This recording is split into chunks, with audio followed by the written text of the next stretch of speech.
Nice of you to join us. Welcome to Political Paradigm. I'm Terry Ikumi.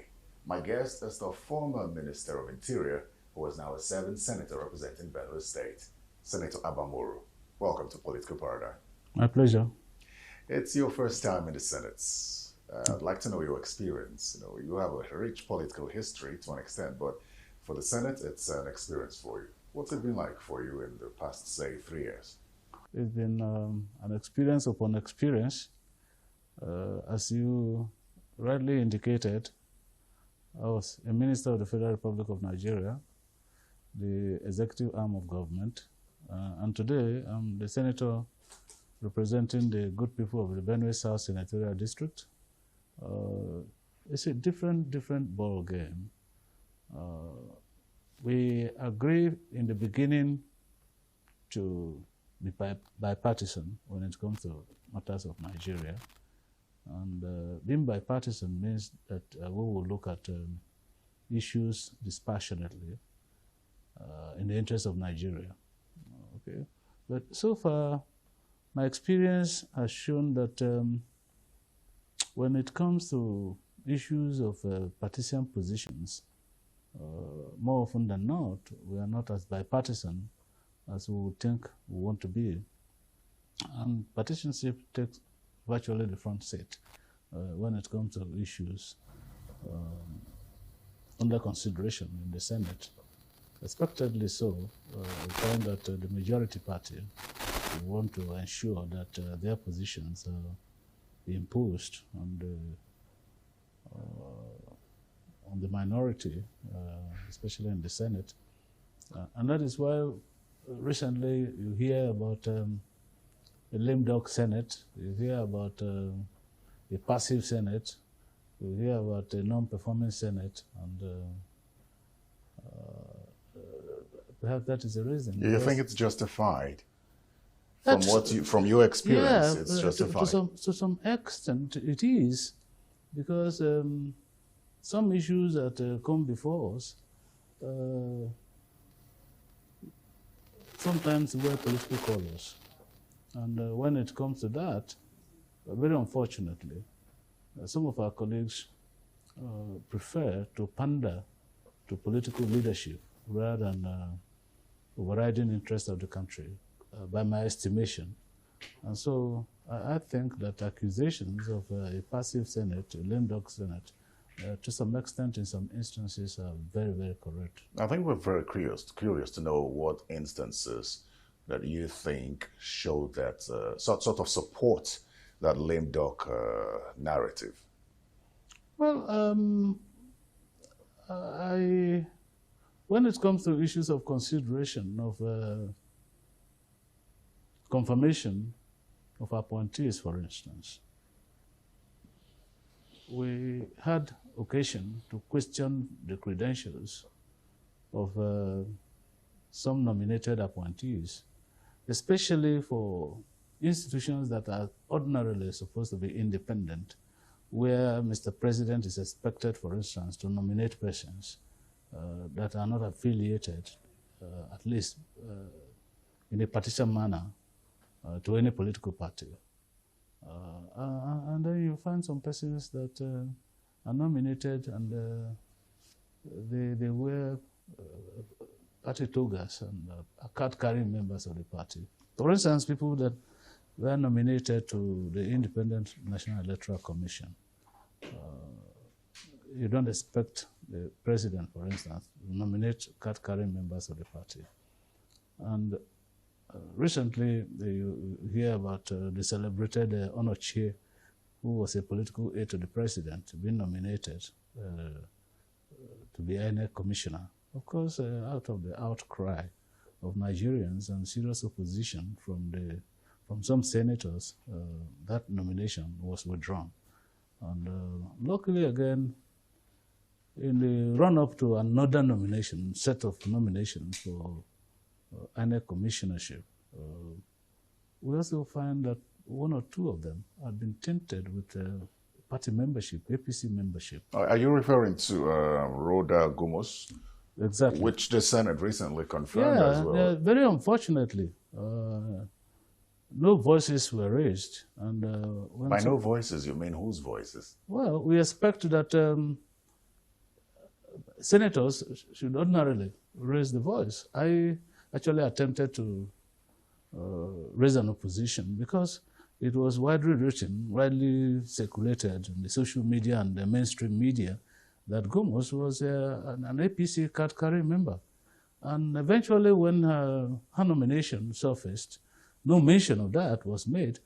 Assuming it was even mentioned by the committee and the committee found that it was not true, it would have been a different thing. But Senator Kabir Gaya did say that there was no petition before the committee. Right, and I say the job of the committee is not to just receive petitions. If you hear something, you say something. If you hear something, you do something. So if you heard, for instance, that Gomos is a APC card-carrying member, you don't have to wait for a petition before you ask her some questions about her membership of the party. No questions were asked. And when we were trying to raise issues at the Senate in that direction, we were not permitted to speak. And so I believe that the way the committee works, when an issue is referred to the committee examines every aspect. It is clearly written that a card-carrying member of a political party should not be a member of INEC.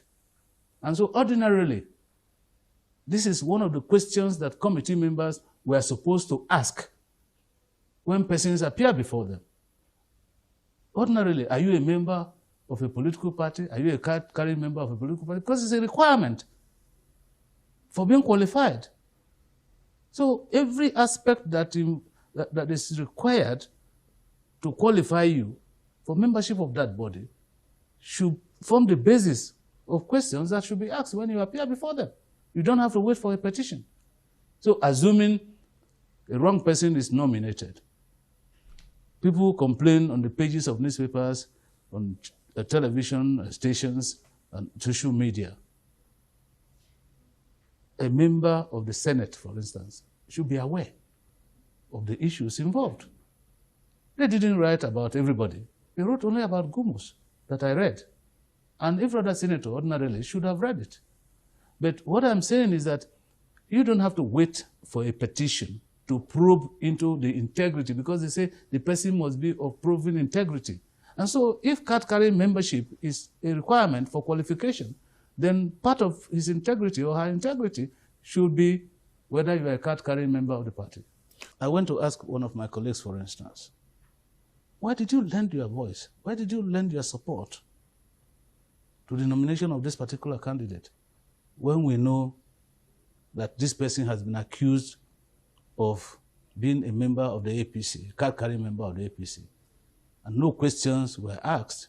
And I said, look, even from what we have here, the information and findings of the committee on some of these candidates appear very sketchy. And my colleague said, well, you know that even if you shout from today until tomorrow, majority, since they have decided that this is what they are going to do, like you rightly said, they are going to do it. But it is a common axiom that the minority will have their way, their say all the time, and the majority will have their way.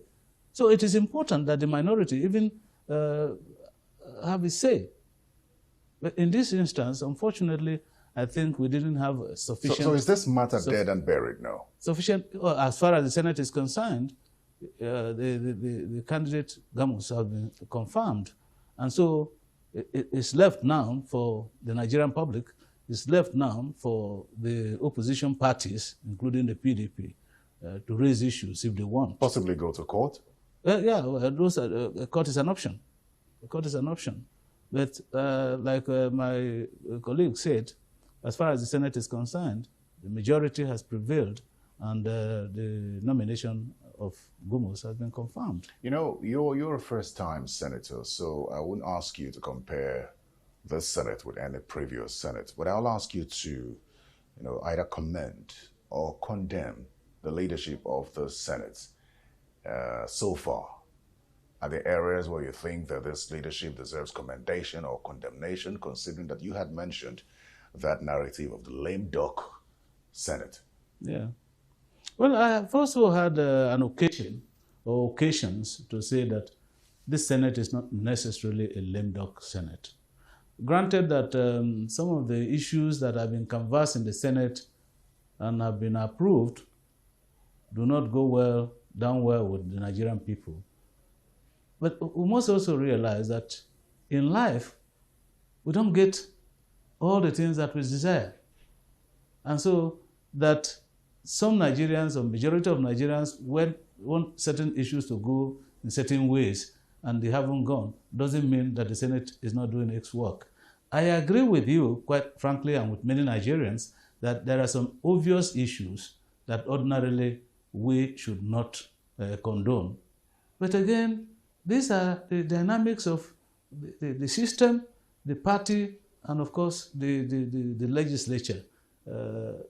There's no doubt that we have limitations. There's no doubt also that there are loopholes in the system that opposition parties or ruling parties can explore and exploit at their own time. This is what happens some of the times. There was some uproar recently about the electoral amendment of the Electoral Act. Of course, it's now history that the president complained about direct primary as a mode of nomination of candidates. And because we wanted the Electoral Act passed and assented to by Mr. President. Once he said, well, if you guys amend the act or rework the act and include options for the political party, I will sign. And so some of us came to the conclusion that the 2010 Electoral Act has suffered a veto in 2018. At that time, it was about timing. This time, it is properly timed. Now it's about direct mode of nomination of candidates. And we say, oh, hey, what is nomination of candidates? In the whole electoral process, nomination of candidates appear the least of concern of most Nigerians. Yes, we want to get the right candidates, but there are other fantastic provisions in the amendment that we felt like they say we don't have to throw away the bathwater with the baby. For instance, I can tell you that many Nigerians have clamored for the inclusion of new technologies in our electoral process. Use of card reader for accreditation, electronic voting, and electronic transmission of election results. Of course, we also have this gender participation in elections. We also have this prohibition of violence at elections and the rest of that. And many sundry other provisions that are very, very germane to deepening democracy in Nigeria. And we say, okay, if the nomination of candidates becomes an albatross in the process, fine by us. Let us give Mr. President what he wants. And so he talked about consensus, very nebulous, because consensus, as far as I'm concerned, is a euphemism for imposition, because a few persons gather and say this is what we want, and then it becomes consensus. But there is a caveat, because in the process the Senate has inserted certain interpretations of what consensus can be, which makes it very difficult for just one person to sit in his bedroom and say this is the candidate of the party. And so there is indirect primary, there is now direct primary. And I can tell you, all of these systems have been tested. Direct primary has been tested even in the recent nomination in Ekiti State by APC. Direct primary was what they used. In the same Ekiti, PDP used indirect primary. And you notice that many persons walked out of the PDP Congress for the nomination of candidate for governor because in indirect primary, the delegate system was manipulated. Then many persons withdrew, about 7 I read, withdrew from the APC primary because the direct primary was also being manipulated by the powers that be. And so what it shows is that whether you are talking about direct primary or indirect primary or even consensus, the possibility of manipulation is there. And so the question now is, what do we do? And over 469 persons in the Senate and the House of Reps came to conclusion in the overall interest of party members and Nigeria and democracy that we should adopt direct primary because the consequences of manipulation in the direct primary is far less than the consequences of manipulation of the indirect primary system, the delegate system. But of course, like I said, Mr. President said, no, I don't want. This is what I want. And unfortunately, the buck as to what new electoral act we have stops at his table. Does it? Because, yeah. Does it really stop at his table? Because we recall that you senators, at some point, when he initially rejected this bill, tried to override the president. It was seen as a hasty decision, which was eventually stepped down. You, on the other hand, has always insisted that direct primaries is the way to go. Yeah. Now, considering that the Senate has bent over backwards now, as it seems, to include direct, indirect, and consensus, are you confident that the president will sign this bill now? Well, I have my fears. Because, like I said in the beginning, if you complain about security, for 8,812 wards where direct primaries will be conducted, how are you going to handle security when you conduct elections in over 120,000 polling units? If you complain about COVID-19 for the same number of wards, how are you going to complain or handle COVID-19 in over 120,000 polling units? And so I felt personally that all those reasons were just like calling the dog a bad name in order to hang it. And so bending backwards, as far as I'm concerned, people may see it otherwise, is to save our democracy. At least for the other beautiful elements that are in the to be implemented, because the Electoral Act is a life. But then why do you fear that the president won't sign? Let me come. The Electoral Act is a live instrument. President will come and go. It will be there. Amendments can be carried out. I believe that with time, just like the electronic transmission was the issue recently, with time, people will come to see the beauty of the direct primary, and it will go. So now, my fear is this. Like I said, the reasons that Mr. President gave, to my mind, were not germane. They were just reasons to frustrate the whole process. So that is why I have my fears. I have my fears that Mr. President may find another reason not to sign the Electoral Act.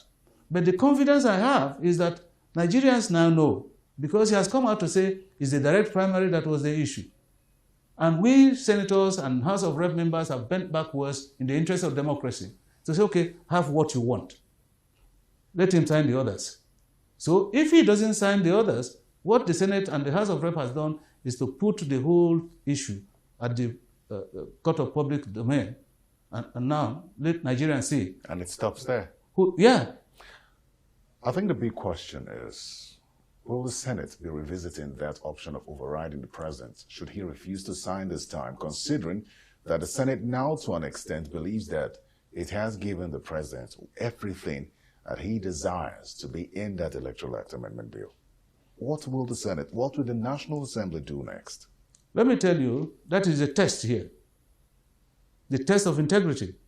Because in the beginning, when we gathered on the day that that bill was returned, vetoed, we gathered well over 80 signatures spontaneously to override Mr. President. And the reason was that our integrity was at stake here. That where 469 persons representing Nigerians, over 200 million Nigerians, in the National Assembly, in their wisdom, chose a path to go in the interest of democracy and the country. One person with a few advisors now said, no, I don't want it. And so the Senate was charged. There was tension. In the two eyes of the divide, we were all prepared on that day to override the president. We needed 73 senators to override the president on that day. We had over 80. And so we were comfortably prepared to override the president. But unfortunately, again, the leadership of the Senate felt that since this was an issue that concerns the National Assembly and not mainly the Senate, and since the House of Rep has postponed consideration of Mr. President's letter, and since we will need the concurrence of the House of Representatives to be able to override the President, we should wait, reflect on the issues on hand, and come back after our research to consider the issue.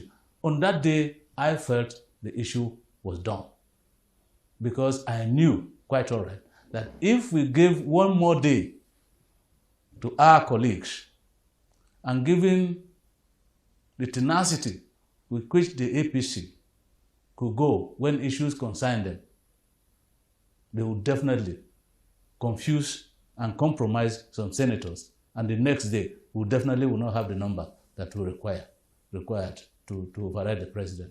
So, as far as I was concerned, I knew that because we didn't override the president on that day, I knew that overriding the president was not going to be possible again if we reconvene, which is exactly what happened. And so, we are now on the threshold of history. Now that we have given Mr. President what he wants, because he said if we gave him that, he will sign the Electoral Act.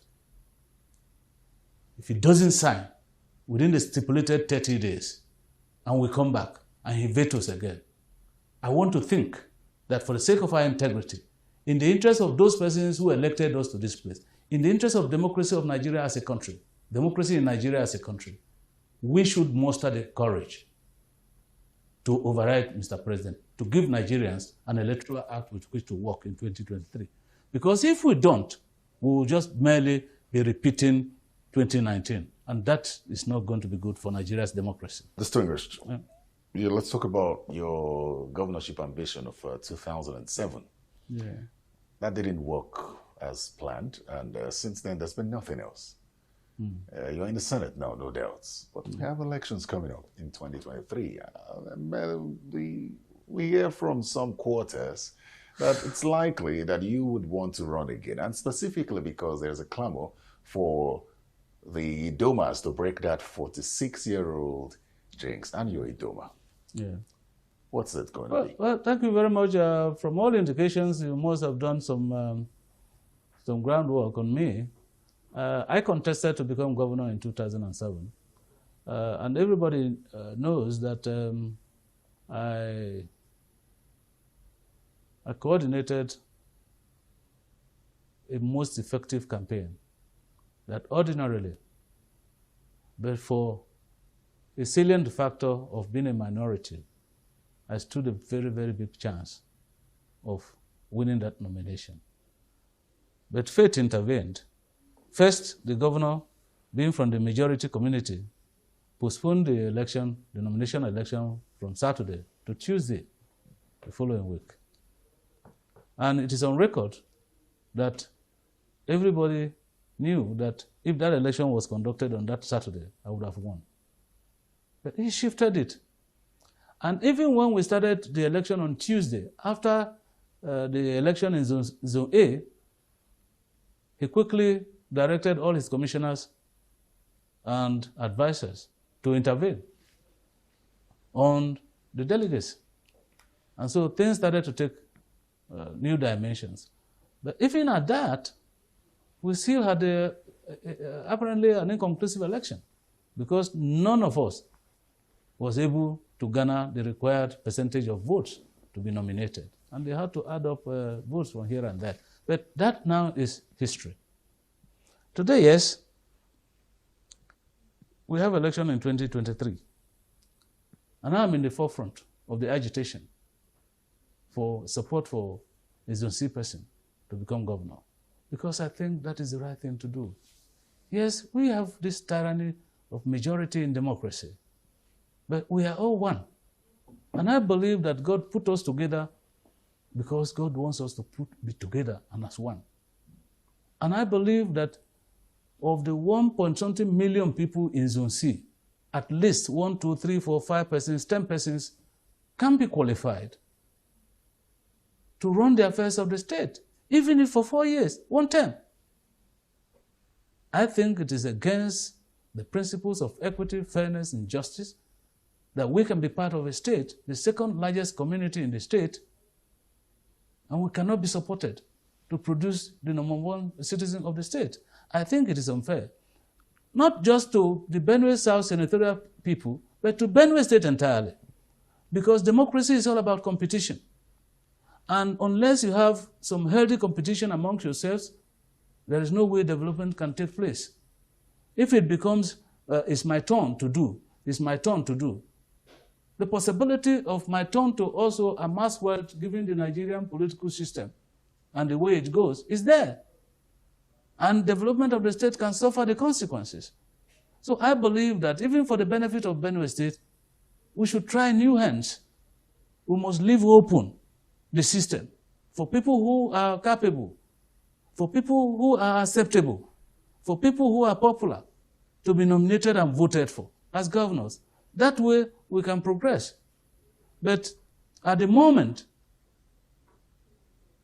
it is skewed against the Idoma people.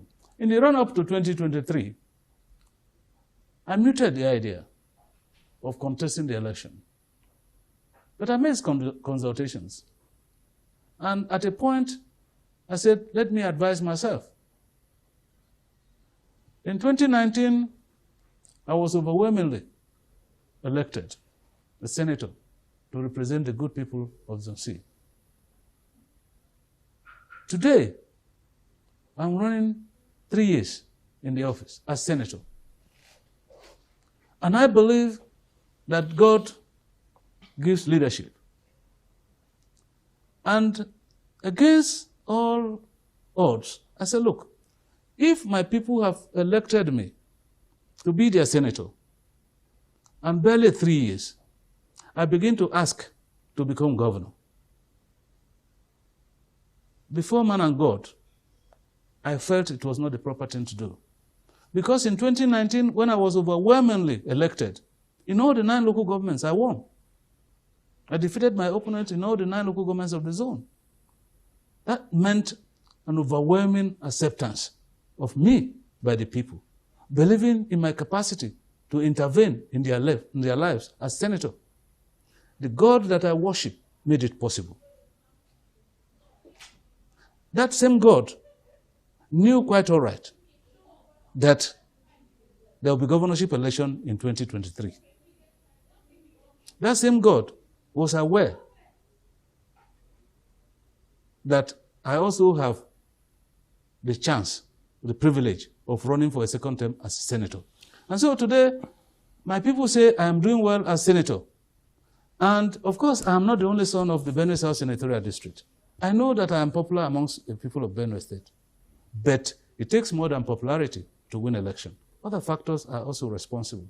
But that was not my fear. My fear was, how do I account to God that having made me a senator in 2019, in 2022, I abandoned that God had ordained for me and began to work for, to become governor.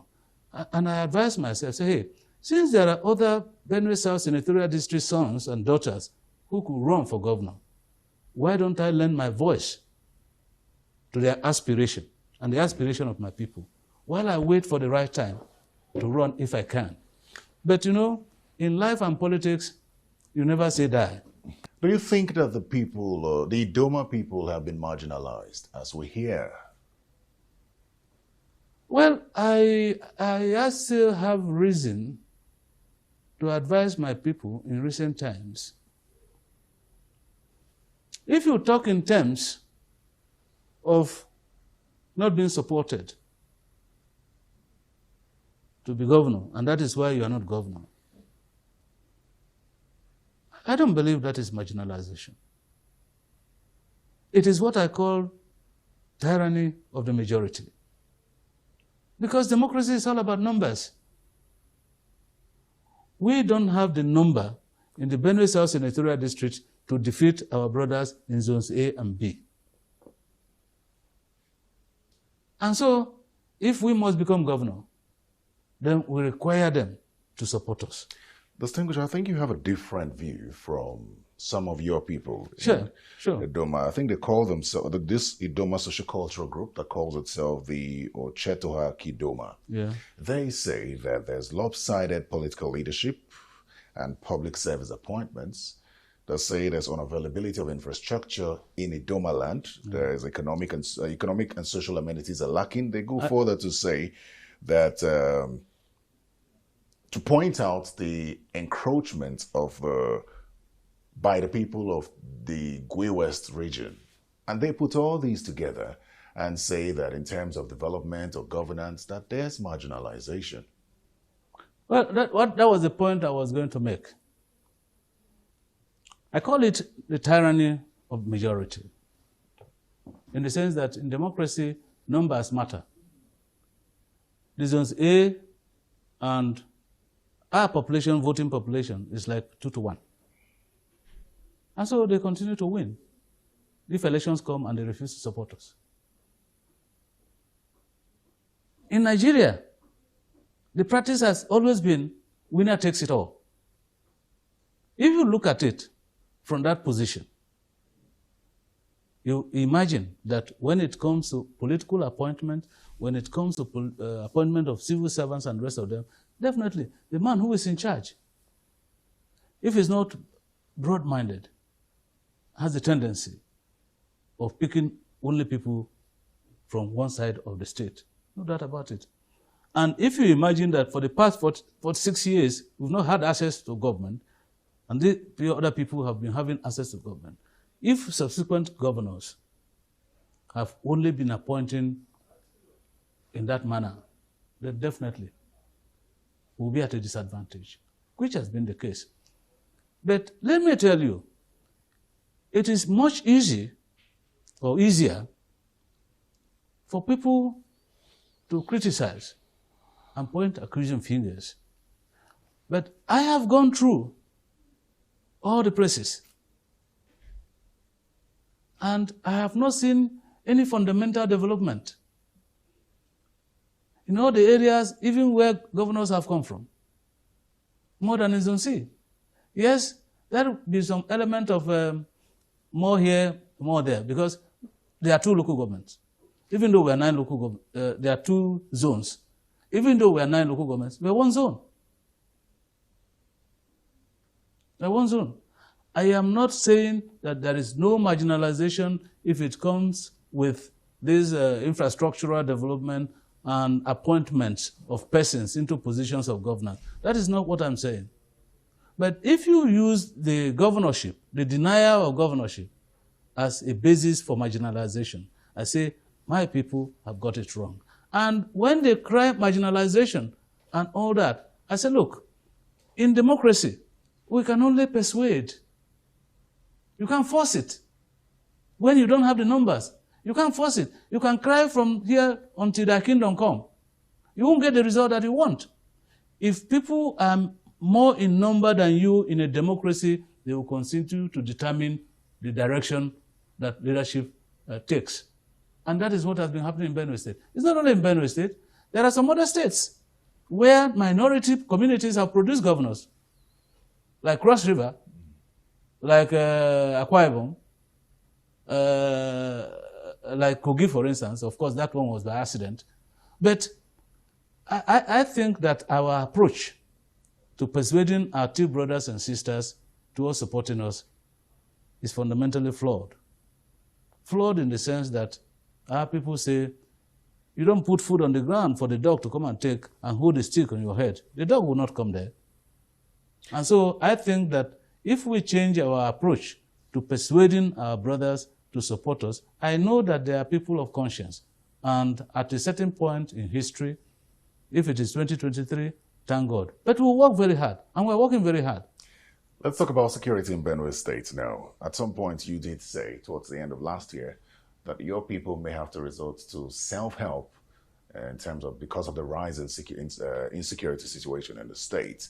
I also recall that your committee, the Senate Committee on Army, was in Borno State to visit Governor Zulum, and that you commended him for the level of dedication to the military and the support that he gives the military. which allows him to still perform his functions as governor despite the very high insecurity in that area, raises a question. Do you think that the governor of Benue State is paying as much attention to security agencies in the state, which to an extent has an adverse effect on the security situation in the state, or is the state just helpless at this point? Well, let me come with you here that every community has its own unique security situation. The security situation in Borno is not the same as the security situation in Benue State. And I am of PDP. The governor of Borno State is APC. I don't know whether it was deliberate or not, but when my chairman asked me to comment on what we had seen, I said what I saw. I talked about what I have read on the pages of newspapers, and I went face to face with the facts on the ground. And given the views expressed by the army and community leaders, there was no doubt that the governor was on the side of the people and that he worked day in, day out to ensure that security of lives and property became a major priority of his government. And therefore, I commended him. And if I had the opportunity of doing so again, I am going to do so again. The Benue State security situation is different. We don't have Boko Haram attacks in our place, but we have kidnapping. We have herdsmen attacks, a major one.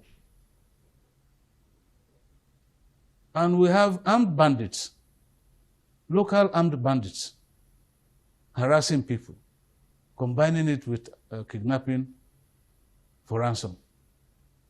And so our own security situation is very, very unique. And I said, yes, if government will not protect my people, then my people will resort to self-help. In some quarters, I know I was condemned, but I don't know what interpretation they gave to it. If the government doesn't come to the aid of the people, and they are regularly attacked, regularly kidnapped, I don't know whether those who are condemning Moro for asking his people to resort to self-help, if it became necessary and inevitable, I don't know what they want them to do. Fold their hands and get killed? Yes, the Benue State government is trying. We have Operation Zenda, a security outfit that are deployed to all the local governments. And recently, I was part of the stakeholder meeting that adopted the 2000 law on community volunteer guards. And the governor directed all local governments to constitute such volunteer guards. Just like you have in Borno, for instance, the civilian JTF. So we have the community volunteer guards in Benue State. We also have the livestock guards in Benue State. All these things, instruments or outfits are supposed to contain the security situation in our place. But unfortunately, that had not been the result on the ground. And as their representative, as a person, it pains me that my people are being killed on a regular basis, and we appear not to have answers on tackling them. Only recently, a friend of mine, a great ardent supporter of mine, a lecturer in the Benue State Polytechnic, Echowada, was mowed down by hoodlums. And up to today, we can't find the killers. But let me tell you something, that because I cried, because I complained, security has been stepped up in my local government, particularly where these things happen. And in many parts of the Benue South Senatorial District, we have a detachment of army now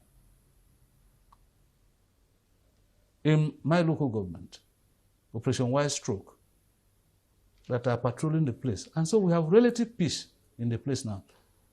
As deputy chairman of the Senate Committee on Army, I know that the strength of the army is thinned out across the 36 states and the FCT.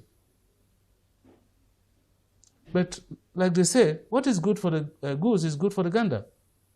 And so if some communities that are vulnerable to these attacks have some presence of the thinned out army, why not us? All right, distinguished, our time's almost up, but let's talk about your time as former Interior Minister. It's been about 5 years now, and you're still facing trial. How do you feel knowing that since 2014 till date, many remember you as the minister who supervised what they describe as immigration employment scam many years after?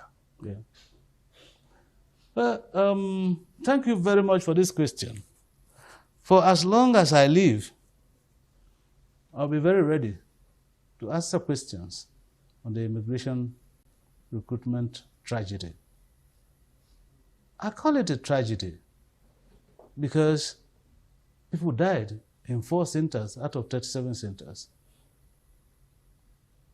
ostensibly as a result of human error. But I can tell you that we did everything that we could to ensure a hitch-free exercise. Nobody, not the least me, saw it coming, that there was going to be disaster. But it is very, very unfortunate that some Nigerians have resorted to calling the exercise that was openly, publicly, transparently conducted as a scam. Some people even go to the extent that there was no job placement, that there was no job vacancy. And I showed them the paper. We had a waiver from the head of service office to recruit 4,556 persons of various cadres in the immigration. As at the time that we conducted that exercise, and I want to say it for the umpteenth time, as at the time that we conducted that exercise, there were various accusations of job racketeering, of sale of jobs, to the extent that it was in the public domain that job slots were sold for 400, 500, even 1 million naira, depending on the cadre. And by the time the exercise was starting, I was traveling out of the country. And I told my permanent secretary, liaise with the immigration boss, and you people fill in the vacancies. And they started this exercise in the SS primary school in Asokoro here. And the office was inundated with complaints of racketeering, of job sale. And they called me. And I called the permanent secretary. And they said, yes, 2 members of the board in the ministry who were members of that recruitment exercise resigned on account of the unwholesome practices that were going on there. It's on record that I cut short my stay overseas and came back. I canceled that exercise right there at the airport. I had issues with immigration then. I didn't care. And I told Nigerians that we were going to enthrone a more transparent, cost-effective, credible exercise. And we felt at that time that the point of extortion in the recruitment process is where people fought to include their names in the list. I said, okay, let us outsource recruitments, the establishment of portals for recruitment, let us outsource it. Outsourcing of the process is not to say the company was going to do the selection. And so we put all arrangements in place. And because the previous exercise in the Immigration Service in 2008 held in only 4 centers, zonal centers, there was stampede and people died in Enugu. We now resolved to have it in all the states of the Federation, including FCT, from 4 to 36 centers. Informed all the security agencies, informed all the medical agencies and the rest of them in all the states, and informed the state governors to provide proper accommodation for the conduct of that exercise. And ask police, FRs, road safety, NEMA, and all of them. Provide medics, provide traffic and all that. And provide security. Army, Air Force, all of them in all the formations. That was what he did. But unfortunately, that result did not meet our curve of expectation. Because, like you heard, 4 centers had this tragedy of stampede and death. We hired the National Stadium here because of the sensitivity of the exercise. Instead of opening all the gates into the stadium, the management decided to open only 8. It was in the process of scrambling to get in first that stampede occurred. You could see some persons climbing trees to drop into the stadium. Unfortunately, too, I didn't know that because I had taken away a veritable source of some inducement away from the service, the leadership of the immigration refused to cooperate. And as a matter of fact, sent emissaries out to sabotage the process. Does it not sound ridiculous to you, for instance, that the Controller General of Immigration and the Secretary of the board that conducted the exercise, that were members of the implementation committee, were also witnesses in the case that I'm facing now? That's how funny the situation is. I think many would call it an immigration scam because at the end of the day, there was no employment through that process. Secondly, you insisted that there will be no refunds to those who had purchased the forms at, I think, 1,000 naira at the time. But why would you call that a scam? Because a job was not given because of the incidents doesn't make the process a scam. It was real. And if you were me in charge at that time, what would you have done? Because as a result of what happened, there was no exercise. The exercise couldn't carry on. And because tragedy struck, attention was drawn from the recruitment process to the death of the 15 applicants. And President Jonathan, in his magnanimity, called the families of all those involved in that tragedy, those who lost their lives and those who died. Those who lost their lives and those who were injured. Those who were injured and still capable of being employed were offered employment there and then on the day. Those who died were also offered 3 slots of employment, including 1 woman from the immediate family of the deceased. Those letters were issued, and 5 million naira to each of the families that died. Those letters were issued, an appointment given to them in the villa. I was there. I was the one who handled the process. What does that change, distinguished? Sorry. That's compensation for casualty. But the funny side of it is that because of the intrigues involved, the Nigerian Immigration Service failed or refused to even document those who were given appointment by Mr. President. Because they were given automatic appointments. They were refused. As a matter of fact, it was one of the reasons that the Immigration Controller General at that time, Mr. Paradan, was suspended. And eventually, his appointment terminated by Mr. President. And so, I think that some Nigerians have good reason to complain the way they complain because of the way these things were handled. But I can tell you on my life that the intention was not the result that we got. And let me tell you, the 1,000 naira that was paid by an applicant was to assess the portal that was established. The company that was given the responsibility of establishing the portal also established the portal through which the applicants assess the applications. And in the process, so many layers of agencies were involved in the process of establishing the portal and receiving the 1,000 naira scratch card money. It is called technology fee for the establishment of the portal.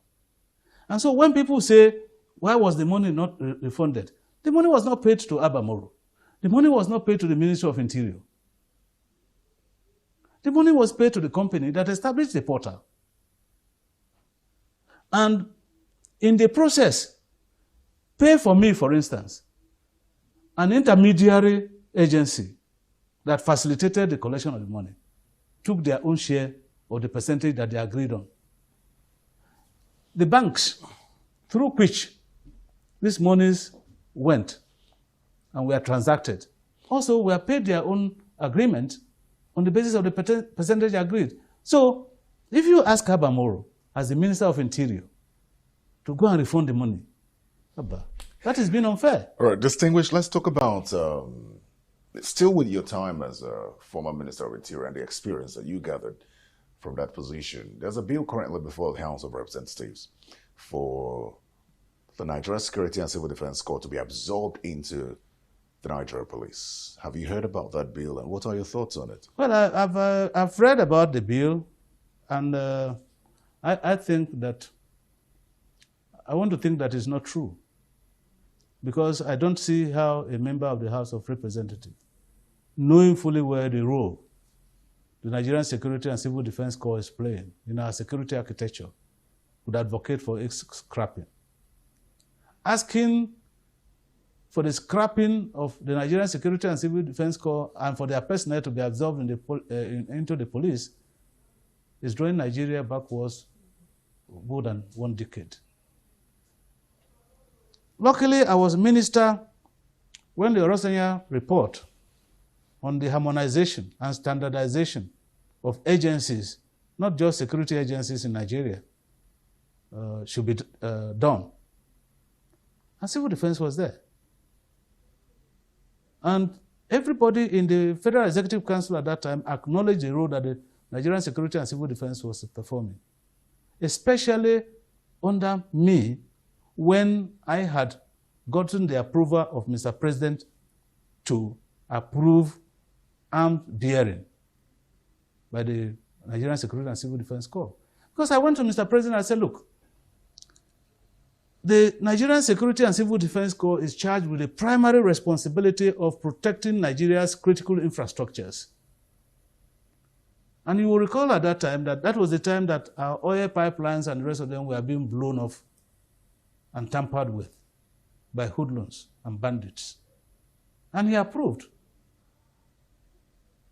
The one div of the Nigerian army was the first that gave us a cache of arms to start with.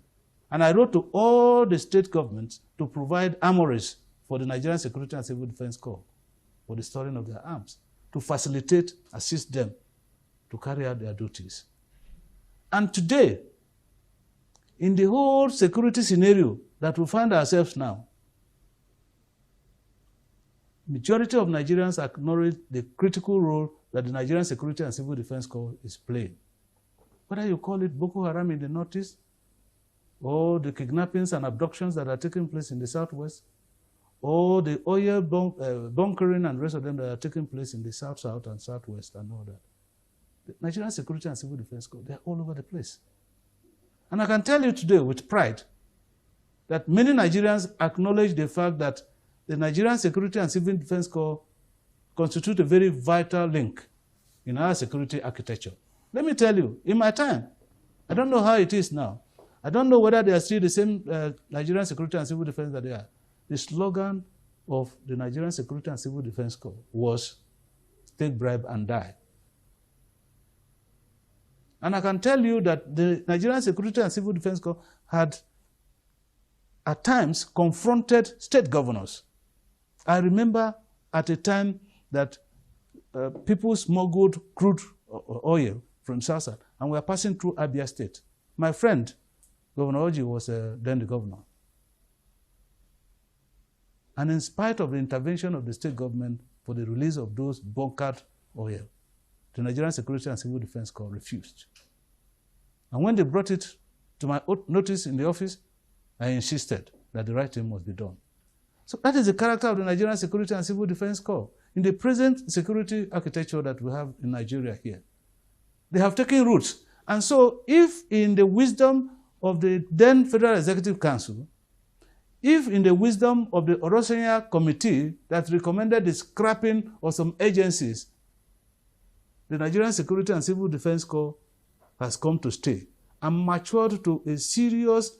If you mention the Nigerian Army, if you mention the security architecture in Nigeria today, mention the Nigerian Armed Forces, you mention the Nigerian Police, the next agency is the Nigerian Security and Civil Defense Corps. I can assure you that that report, that bill, if it is true, cannot pass through the National Assembly. Senator Abba Moro, I thank you so much for coming to speak with us on Political Paradigm. Thank you. It's my pleasure.